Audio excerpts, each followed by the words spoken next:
গুরুত্ব দিলেও হায়াত শেষ, খামখেয়ালি করলেও হায়াত শেষ।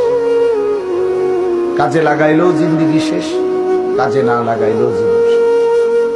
বাসর রাতও ভোর হয়, জেলখানার রাতও ভোর হয়।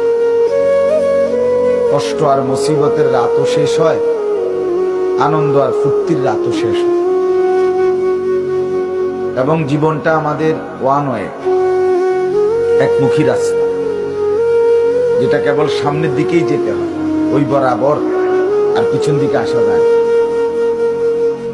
এইখানে আমরা যারা কল্পনা করেন, আমরা যারা বসেছি, কেউ ইচ্ছা করলে আজকের দুপুরে আমরা আর ফিরে যাইতে পারবো?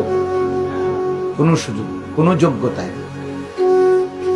পৃথিবীতে ইমাম ইবনে রজব হাম্বলী রাহমাতুল্লাহ আলাইহি বলেন, প্রতিটা দিন, প্রতিটা রাত, প্রতিটা মিনিট, প্রতিটা মুহূর্ত চিৎকার করে করে বলে পৃথিবীবাসীকে যে, হে আল্লাহর বান্দারা, আমি শুধু একবারের জন্যই এসেছি, আমি আর কখনো পৃথিবীতে আসবো।